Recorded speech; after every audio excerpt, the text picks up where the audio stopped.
Putin ও Trump কি গোপনে কোনো চুক্তি করছেন? এই চুক্তি কি ইউক্রেনকে যুদ্ধে পরাজিত করতে বাধ্য করবে? হঠাৎ ইউক্রেনের অন্যতম ঘনিষ্ঠ বন্ধুরাষ্ট্র পোল্যান্ড কেন যুক্তরাষ্ট্রের বিরোধিতা করছে? ইউরোপের জন্য নতুন কোনো বিপদ অপেক্ষা করছে কি? কারণ পোল্যান্ডের পররাষ্ট্রমন্ত্রী রাডোস্লো সিকোরস্কি জানিয়েছেন, ইউক্রেনকে ঘিরে রাশিয়ার সাথে গোপন চুক্তি করতে চলেছে যুক্তরাষ্ট্র। কি আছে সেই চুক্তিতে, যাকে নিয়ে এত আলোচনা?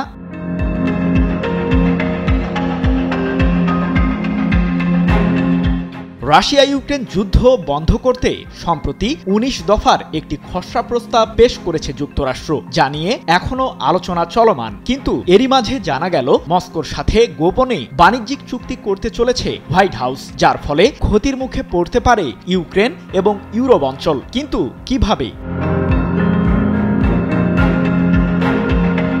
যুক্তরাষ্ট্রের বিশেষ দূত স্টিভ উইটকফ, মার্কিন প্রেসিডেন্ট ডোনাল্ড ট্রাম্পের জামাতা জ্যারেড কুশনার এবং রাশিয়ার প্রেসিডেন্ট ভ্লাদিমির পুতিনের দূত কিরিল দিমিত্রিভ সম্প্রতি একটি বিশেষ আলোচনায় অংশ নিয়েছেন, যেখানে তারা রাশিয়ার অর্থনীতিকে চাঙ্গা করতে গোপন একটি পরিকল্পনার ছক এঁকেছেন বলে দাবি পোল্যান্ডের পররাষ্ট্রমন্ত্রী সিকোরস্কির। রাশিয়ার খনিজ ও জ্বালানি খাতকে ঘিরে বড় ধরনের মার্কিন কর্পোরেট চুক্তি করতে চলেছে হোয়াইট হাউস। এক প্রতিবেদনে বিষয়টি নিশ্চিত করেছে তুরস্কের রাষ্ট্রীয় সংবাদ মাধ্যম টিআরটি ওয়ার্ল্ড।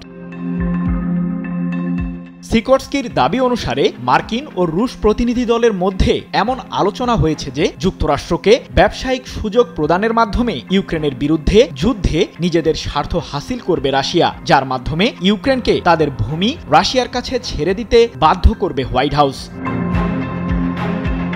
কিন্তু এতে ইউরোপের ক্ষতিটা ঠিক কোথায়?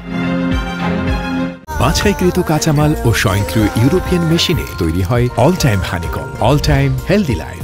এ সম্পর্কে পোল্যান্ডের পররাষ্ট্রমন্ত্রীর দাবি, কোন চুক্তির বিনিময়ে ইউক্রেনকে তাদের ভূমি ছাড়তে বাধ্য করলে তা ইউরোপের জন্য নিরাপত্তা ঝুঁকি তৈরি করবে। এদিকে রাশিয়ার বিরুদ্ধে যুদ্ধে লড়াই চালিয়ে যেতে ইউক্রেনকে সামরিক সহায়তার আশ্বাস দিয়েছে ইউরোপীয়রা। কারণ যুদ্ধের মাঠে ইউক্রেন দুর্বল হয়ে পড়লে ইউরোপ অঞ্চলের পূর্ব সীমান্ত হুমকির মুখে পড়বে, এমন ধারণা পশ্চিমা সামরিক জোট ন্যাটোর। সৃজন মাহমুদ, নিউজ 24।